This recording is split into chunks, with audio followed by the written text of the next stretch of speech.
Ce que tu dois savoir sur la nutrition et la ménopause que personne t'explique. Fatigue inexpliquée, bouffée de chaleur, troubles hormonaux, troubles digestifs. Si tu te retrouves dans une de ces situations ou plusieurs de ces situations, tu es peut-être dans une période de ménopause.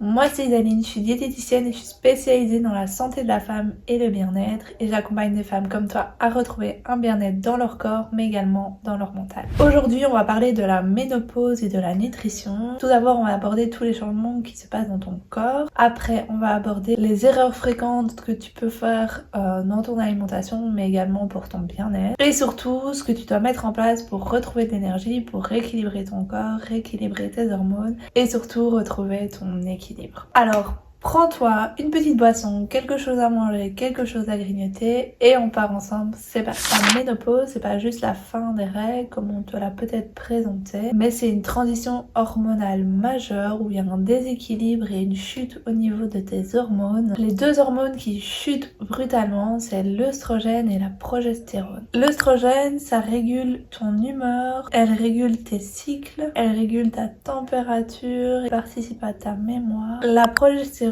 c'est une hormone qui t'aide pour tout ce qui est plutôt de te calmer, de réguler ton sommeil et de favoriser ton équilibre émotionnel. Résultat, à cause de ces chutes d'hormones, tu risques d'avoir des bouffées de chaleur, troubles de sommeil, une prise de poids souvent localisée au niveau du ventre, des fatigues inexpliquées, soudaines, voire parfois même des troubles digestifs, de la diarrhée, de la constipation, des dérèglements, plus de ballonnements et peut-être aussi au niveau hormonal un déséquilibre et donc du coup plus d'irritabilité. Alors il n'y a pas que ça qui se passe dans ton corps, il y a aussi un dérèglement métabolique, donc on peut avoir une résistance à l'insuline. L'insuline c'est l'hormone qui est produite par ton pancréas pour aider à rentrer le glucose, le sucre que tu as dans ton alimentation dans tes cellules.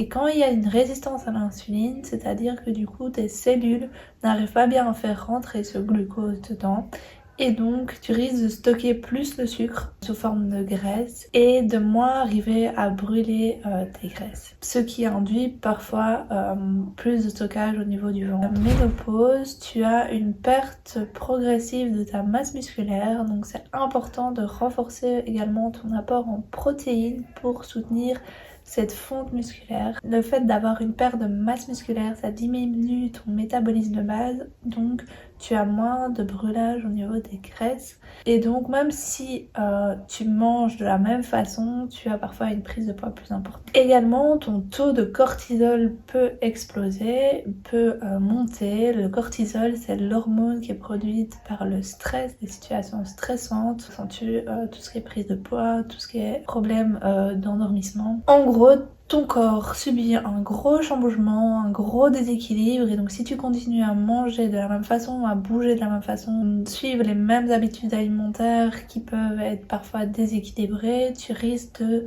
subir tous ces changements. Avec une alimentation ciblée, une routine bien-être, ça peut t'aider à diminuer, voire effacer ces symptômes de la ménopause. Et surtout, te sentir bien dans ton corps et dans ta peau. Alors, les erreurs à éviter. Quand mes patientes arrivent en consultation, souvent elles me disent qu'elles ont tout essayé et rien ne fonctionne, qu'elles mangent comme avant et pourtant elles ont pris du poids. C'est bien ce que j'ai expliqué juste avant, la période de ménopause déstabilise ton corps et c'est plus compliqué de perdre du poids, mais c'est tout à fait faisable. Elles se sentent souvent fatiguées, démotivées, découragées, elles ont l'impression que les efforts qu'elles mettent en place, ça ne sert à rien. Les erreurs qu'elles font régulièrement, c'est tout d'abord réduire drastiquement les calories, réduire drastiquement ton apport alimentaire, ce qui fait que tu vas chuter au niveau du poids rapidement, mais tu reprendras tout par la suite vu que ton apport sera en dessous de tes besoins journaliers. De plus, ce qui se passe dans ton organisme dans cette situation-là, ton métabolisme de base sera ralenti, sera diminué parce que tu n'auras pas tes apports suffisants pour le couvrir. Si ton métabolisme de base est ralenti, tu brûles moins de matière grasse. Tu auras une perte, une fonte musculaire vu que ton apport protéique sera pas suffisant. Tu risques d'avoir des fringales, de la fatigue, une perte d'énergie et donc ça ne va pas t'aider à te booster, à te sentir bien dans ton corps. Deuxième erreur, tu coupes tous tes apports glucidiques. Tu coupes tes apports en féculents, tu retires les féculents le soir peut-être, ou le matin, tu passes sur une action de jeûne intermittent. Oui, certes, un apport glucidique trop important favorise le stockage des graisses, vu que tu as également un risque de résistance à l'insuline, mais tous les glucides ne se valent pas, toutes les sources de glucides ne se valent pas, et en plus, tes apports glucidiques sont de 50 à 55% de tes besoins journaliers. Ce qu'on veut, c'est des glucides à IG bas,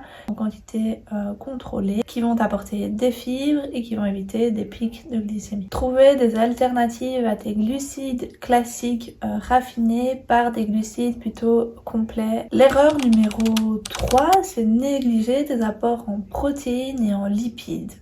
Alors, si tu fais un régime plutôt hypocalorique drastique, tu risques d'avoir un apport en protéines beaucoup trop bas et un apport en matière grasse quasiment nul. Bonne graisse, tu en as besoin comme les oméga 3 pour éviter l'inflammation, pour éviter les bouffées de chaleur, pour avoir une clarté mentale et une mémoire, car les oméga 3 font partie de la composition de tes membranes et interviennent dans ton fonctionnement neurologique. Et donc c'est super important d'avoir un apport suffisant en oméga 3. À la ménopause, vu que tu as une tendance de fonte musculaire, l'apport protéique est hyper important et c'est essentiel de le couvrir pour éviter cette fonte musculaire. De plus, ces protéines permettent de te rassasier et d'éviter que tu aies tendance à grignoter en dehors des repas. Alors, les 5 piliers d'une alimentation équilibrée adaptée à la ménopause. Le premier objectif, c'est d'éviter les pics de glycémie. Donc d'éviter d'avoir des apports trop riches en glucides. Par exemple, un plat de pâtes complet où tu as que des pâtes et de la sauce tomate par exemple. L'idéal, ça serait de remplacer tes pâtes par des pâtes complètes, de réduire l'apport au quart de l'assiette, d'ajouter à côté de la moitié de l'assiette des légumes, par exemple des courgettes, et d'ajouter un quart de protéines comme de la volaille, du poulet par exemple.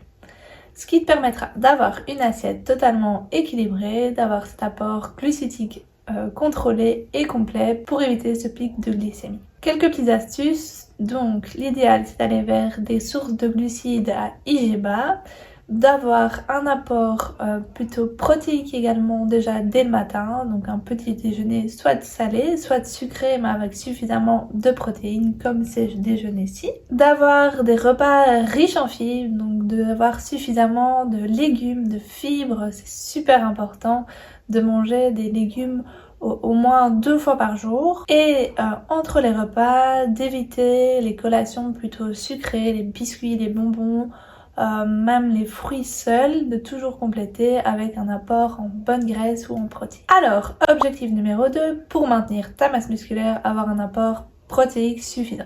Donc d'avoir un apport protéique aux 3 repas principaux. Je te mets ici une liste de protéines que tu pourrais mettre au niveau de tes repas. Troisième objectif, d'avoir des bonnes graisses pour limiter l'inflammation, pour t'aider à réguler ton système nerveux et ton système hormonal. Pour ça, les bonnes graisses, c'est les olives, l'huile d'olive, les filets de maquereau, tout ce qui est poisson, ils vont apporter un apport en oméga 3, l'huile de lin, les graines de chia, les amandes, tout ce qui est fruits oléagineux. 4. Les phytoœstrogènes. Le système hormonal a besoin d'un soutien et pour ça, tout ce qui est soja, tout ce qui est graines de lin, tout ce qui est légumineuses comme les pois chiches, les lentilles, les haricots rouges vont permettre de t'apporter des phytoœstrogènes qui vont t'aider à réguler tes hormones comme la progestérone et l'œstrogène. Il existe des compléments alimentaires qui vont t'aider à soutenir ton apport en hormones comme la... Et il est super important de veiller à ton apport micronutritionnel comme la vitamine D, le magnésium, la vitamine C, le calcium, le zinc. Un soutien au niveau des compléments alimentaires peut être favorable pour une période, mais également veille à avoir tous ces nutriments au niveau de ton alimentation, au niveau de tes... 5. L'hydratation quotidienne. Il est hyper important que tu boives suffisamment d'eau, au minimum 1,5 litre par jour. Au-delà de ton assiette, il est important de t'occuper de ton bien-être et de booster ton corps. Une activité physique douce comme du yoga, de la marche, peuvent t'aider à réguler tes hormones, à stimuler ton métabolisme de base et à t'aider à maintenir ton corps en forme. L'activité physique a de nombreux bienfaits, elle diminue ton taux de cortisol, elle stimule l'endorphine, l'hormone du bien-être, et elle permet de maintenir ta masse musculaire et ta santé osseuse. Il est hyper important de soigner ton sommeil, d'avoir une routine de sommeil régulier, de dormir au moins 8 heures par jour pour pouvoir reposer ton corps. Prévois une routine de bien-être, les écrans le soir, lis avant de dormir, peut-être une musique pour t'endormir. Et on peut également prendre des compléments alimentaires avec du magnésium, de la valériane, de la mélatonine pour t'aider à t'apaiser et t'endormir au mieux. Un bon sommeil permet de contribuer à ton équilibre hormonal et ton bien-être. Troisième astuce, apprends à t'écouter, apprends à te reposer, apprends à prendre du temps pour toi, apprends à te faire plaisir, apprends d'au moins 15 minutes par jour pour toi, pour ton bien-être, à prendre un bain, aller te balader, lire, dessiner, faire quelque chose qui te plaît. Faire une activité qui te plaît et qui t'apaise. C'est super important, encore plus après la ménopause, de prendre soin de toi et de ton bien-être et de ralentir le rythme aussi à certaines périodes de la journée. Tu n'es pas la seule à subir ce genre de dérèglement, toutes les femmes passent par cette période de ménopause. Je sais que c'est pas toujours évident, mais en tout cas, essaye de prendre soin de toi, de lâcher prise également et de faire au mieux. Si tu veux avoir un accompagnement ou avoir plus d'astuces, plus de conseils bien-être et santé, n'hésite pas à découvrir le programme New Life où tu retrouves 12 modules qui sont axés sur la nutrition de la femme, axés sur le bien-être mais également la gestion des émotions pour t'aider à retrouver un équilibre dans ton corps et te sentir bien. Alors abonne-toi dès maintenant, on part ensemble sur le chemin du bien-être et de la perte de poids durable. Je te dis à bientôt.